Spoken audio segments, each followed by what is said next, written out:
Hind public news देश और दुनिया की सही सटीक और अहम खबरों के लिए देखते रहिए हिंद पब्लिक न्यूज। हम दिखाते हैं हमेशा सच।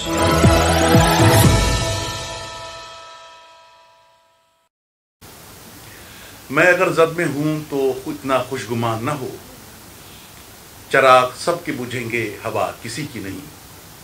सुप्रीम कोर्ट के आज के जो फैसला आया है मस्जिद को लेकर, जो मुतनाज़ा मस्जिद थी, उसके ऊपर हमने लखनऊ में सियासी, समाजी और मजहबी रहनुमाओं से बात की। आज हमारे साथ मौजूद हैं मौलाना कल्ब जवाद साहब, जो इस मौजू पर हमसे बात करेंगे। बिल्कुल सही, ये फैसला बहुत पहले फैसला लेना चाहिए था, क्योंकि बाबरी मस्जिद पर जो ताला खुला है वो भी एक लोकल जज था, उसी ने वहाँ पर ऑर्डर कर दिया ताला खोलने का, जबकि इतना बड़ा मामला था, इंटरनेशनल मामला था, पूरे हिंदुस्तान के मुसलमान उससे जुड़े हुए थे, और एक लोकल अदालत के कहने पर उसको वहाँ पर ताला खोला गया, जिसकी वजह से इतनी बड़ी तबाही बर्बादी मुसलमानों की बची, इतने बड़े बड़े झगड़े हुए, हज़ारों मुसलमान मारे गए उसमें। तो ये बहुत सही फैसला, बहुत पहले होना चाहिए था कि लोकल अदालतें इसको ना देखें, बल्कि हाई कोर्ट पहुँचे या सुप्रीम कोर्ट पहुँचे, वहीं से ये बड़े फैसले वहीं पर हो, जो जिससे पूरे हिंदुस्तान के करोड़ों मुसलमान जिससे जुड़े हुए हों, उसको एक कोई भी वहाँ पर कोई छोटी तादाद कोई जज बैठा हुआ फैसला कर दे, तो ये बिल्कुल मुनासिब नहीं है, जिसकी वजह से इतनी जारे संभल में चली गई वहाँ पर। ये बिल्कुल जैसे बाबरी मस्जिद की पूरी साजिश प्लानिंग की गई, और रातों रात वो तो कांग्रेस की हुकूमत थी उसमें, तो जी उसमें तो कांग्रेस का पूरा हाथ था इसके ताला खुलवाने वाला, और उसके बाद उसी वक्त लाइव चल गया, टीवी पर लाइव चला रहे हो कि साहब देखिए ताला खुल गया, वहाँ के अंदर पूजा हो रही है, तो वो भी पूरा पॉलिटिकल कांग्रेस का था। और आज भी जो कुछ भी हो रहा है वो सब मंदिर के नाम पर, वो सब पूरा पॉलिटिकल है। देखिए सर्वे तो आप कहीं भी आप जैसे बड़े इमामबाड़े के सिलसिले में उनका कहना है कि साहब ये राजा के महल थे, वहाँ सर्वे होना चाहिए, तो अब यहीं पर एक बहुत अच्छा बयान आया है, एक बौद्ध के रहनुमा हैं, उन्होंने कहा कि हर मंदिर के नीचे से कोई ना कोई बौद्ध मठ मिलेगा उनको। इसकी वजह यह है कि सब इससे पहले पूरे इंडिया में मेजॉरिटी बौद्ध की थी, बौद्ध की मेजॉरिटी थी, उनको भी हिंदुओं ने मारा था, उनको ख़त्म किया था, उनको भगाया था यहाँ से, और उनके मठों पर कब्जा करके उसके बाद वहाँ पर मंदिर बनाए गए थे। तो अगर ये बात बिल्कुल सही उनकी, अगर ये मंदिरों के नीचे देखा जाए तो कोई ना कोई बौद्ध मठ जो है वो कोई ना कोई उसके नीचे मिल जाएगा। लिहाजा अगर ये सिलसिला शुरू हो गया तो ये मंदिरों की भी नौबत पर आएगी इसकी। ये तो लिहाजा हम हिंदू भाइयों से कहना चाहते हैं कि इसको रुकवाएं हो, क्योंकि ये अब बौद्ध जो है वो भी आगे बढ़ रहे हैं, वो कह रहे हैं कि सारे मंदिर जो है उनको खोदा जाए नीचे, और उसके नीचे हमारा मठ निकलेगा, तो उसके ऊपर भी फिर अदालत को आर्डर करना पड़ेगा सर्वे का। खाली मस्जिद के लिए आर्डर करो, उसके लिए भी आर्डर करो, तो मंदिरों के लिए कि आप सर्वे किया जाए कि बौद्ध मठ तो नीचे नहीं था उसमें। तो ये इससे पूरा आतंक पूरे हिंदुस्तान में फैल जाएगा, लिहाजा इसको रोकना चाहिए। और जो फैसला हो गया है हमारे संविधान में कि 47 से पहले किसी भी जो इबादत गाहें हैं उनको नहीं छेड़ा जाएगा, उसी को बाकर रखा जाए। इसमें सबसे बड़ी जो उन्होंने दाखिलत की है वो चंद्रचूड़ साहब जो अभी रिटायर हुए हैं, जो उन्होंने कह दिया कि ये सर्वे और ये खुदाई उदाई ये सब जो वर्शिप एक्ट के ख़िलाफ़ नहीं है। तो ये सबसे बड़ी ख़राबी है जिसकी वजह से ये तमाम चीज़ें पैदा हो रही हैं। तो इसमें तो पूरे हिंदुस्तान में आतंक फैल जाएगा। मंदिरों को बहुत कहेंगे मंदिर खोदिए, हिंदू कहेंगे फला मस्जिद खोदिए, तो हर इबादतगाह जो है उस पर सवालिया निशान बन जाएगा। दूसरी चीज़ ये है कि हर जगह तो इनको शिवलिंग मिल जाता है, और शिवलिंग का मसला ये है कि जहाँ भी फव्वारा होगा वो शिवलिंग की शक्ल का होगा, लिहाजा वाइट हाउस में भी ऐसा शिवलिंग मिल जाएगा। लिहाजा कैसे वाइट हाउस भी वहाँ भी वो भी मंदिर था किसी ज़माने में, और वहाँ भी शिवलिंग मौजूद है वहाँ पर। लिहाजा हम ये कहना चाहते हैं कि अब जो फव्वारे बनाया जाए कम से कम उसका शेप बदल दिया जाए, वरना किसी को कहने का वो अधिकार ना हो कि साहब ये शिवलिंग है।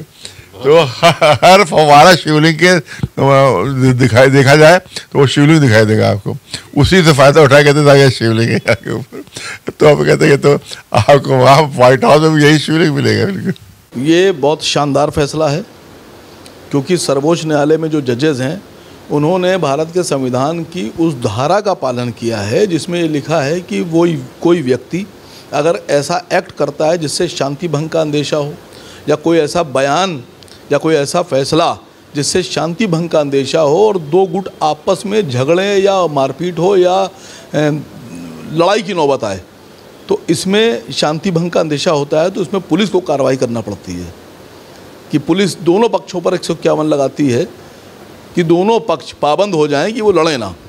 लेकिन यहाँ तो मैं देख रहा था कि ऐसा बड़ा फैसला आ गया और पुलिस को भी पता था, सरकार को भी पता था, और जिन लोगों ने फैसला दिया उनको पता था कि शांति भंग होना ही होना है। तो पुलिस ने क्या कार्रवाई की? मैं तो सवाल पूछ रहा हूँ उत्तर प्रदेश के डीजीपी साहब से, और जो वहाँ के एसएसपी साहब थे, एसपी साहब थे, उनसे पूछ रहा हूँ कि क्या आपको अंदाज़ा नहीं था कि क्या शांति भंग होने का अंदेशा है? जब दो व्यक्ति आपस में किसी जगह के लिए लड़ते हैं या मकान के लिए या प्रॉपर्टी के लिए, तो पुलिस जब देखती है कि दोनों के बीच में कुछ हाथापाई की नौबत है, तो उसमें दोनों पक्षों पे 151 लगा के पाबंद करती है। यहाँ तो इस फैसले के बाद गारंटी थी कि कुछ ना कुछ होगा, तो पुलिस ने क्या कार्रवाई की? क्या इस पर 151 का या शांति भंग का अंदेशे पर जो कार्रवाई होती वो नहीं करना चाहिए थी? मैं सुप्रीम कोर्ट के फैसले का स्वागत करता हूँ और मैं चाहता हूँ कि हमारे देश में जो निचली अदालतें हैं उनको अपने फैसले देने के बाद इस बात का एहसास होना चाहिए कि क्या उनके किसी फैसले से शांति भंग होगी। अगर आम आदमी पे शांति भंग का कानून लागू हो सकता है तो बड़े लोगों पर क्यों नहीं हो सकता? होना चाहिए। मैं गुजारिश करता हूँ भारत के चीफ जस्टिस ऑफ इंडिया से कि आप पूरे हिंदुस्तान के हर स्टेट में हर जज को, छोटा बड़ा अदना मध्यम जो भी हो, उन सबको ये बात बताइए कि आपका कोई फैसला किसी भी जज का ऐसा नहीं होना चाहिए जिससे दो पक्ष, दो व्यक्ति, दो खानदान, दो धर्म, दो जातियां आपस में टकराव की स्थिति में आ जाएं। और अगर ऐसा होता रहेगा तो मैं समझता हूं कि ये भारत के संविधान के लिए खतरा है।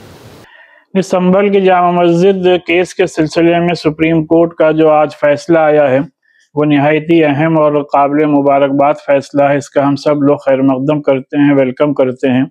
इसीलिए हमेशा से ये बात कही जाती है कि हम सबको अदालतों पर पूरी तरीके से एतमाद और यकीन रखना चाहिए। और जिस तरीके से सुप्रीम कोर्ट ने आज संभल जामा मस्जिद केस के सिलसिले में निचली अदालतों में कोई भी इस सिलसिले में फैसला या कार्रवाई करने से जो रोक लगाई है, इससे एक बड़ी राहत हासिल हुई है। और जिस तरीके से सुप्रीम कोर्ट ने मुस्लिम साइड को हाई कोर्ट में अपने केस को ले जाने की परमिशन दी है, इससे भी उम्मीद है कि वक्त रहते इंशाअल्लाह इंसाफ मिलेगा। और सुप्रीम कोर्ट का ये भी कहना एक बड़ा कदम है कि हर हाल में वहाँ पर संभल में लॉ एंड ऑर्डर को मेंटेन रखा जाए। और जिस तरीके से जो कुछ भी अभी हुआ है उससे जाहिर सी बात है पूरे मुल्क में लोगों में काफ़ी तशवीश थी, लेकिन आज सुप्रीम कोर्ट के इस फैसले के बाद यकीनी तौर पर सबने एक बड़ी राहत की सांस ली है। देखिए, सुप्रीम कोर्ट के फैसले का, देश के सर्वोच्च न्यायालय के फैसले का मैं इस्तकबाल करता हूं। और ये टेम्परेरी फैसला नहीं बल्कि परमानेंट फैसला सिर्फ संभल के इशू के ऊपर नहीं बल्कि सारी मसाजिद और सारे मज़ारों के ऊपर ये फैसला कंटिन्यू होना चाहिए है। और देश की सर्वोच्च न्यायालय ये फैसला सबके लिए अस्थायी फैसला हो, अस्थायी फैसला ना हो तो बेहतर होगा।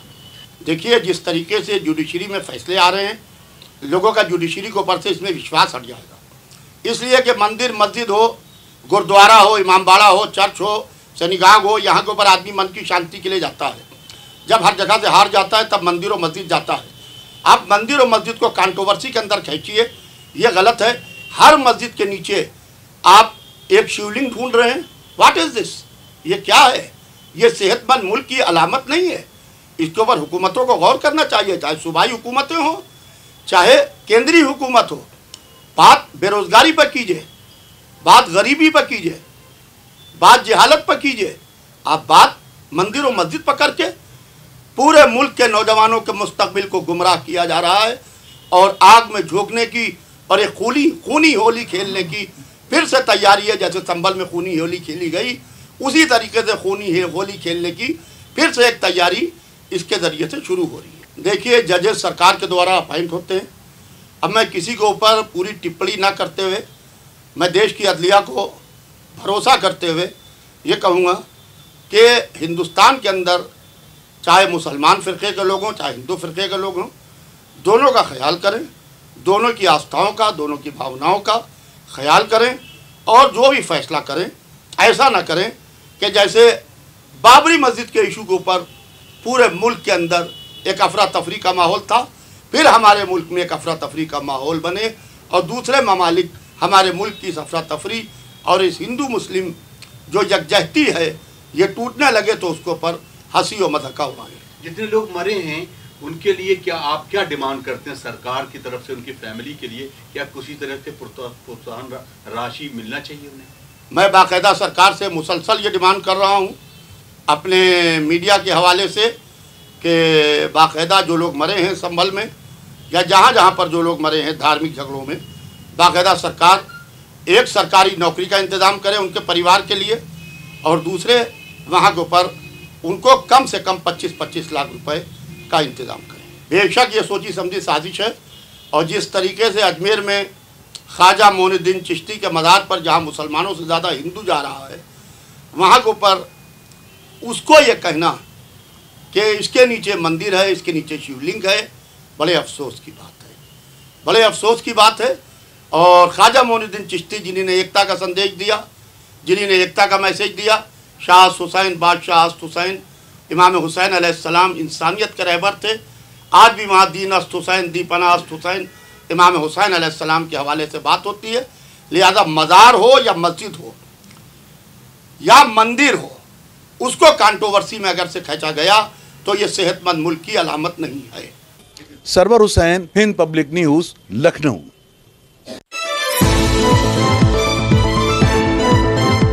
हिंद पब्लिक न्यूज देश और दुनिया की सही सटीक और अहम खबरों के लिए देखते रहिए हिंद पब्लिक न्यूज।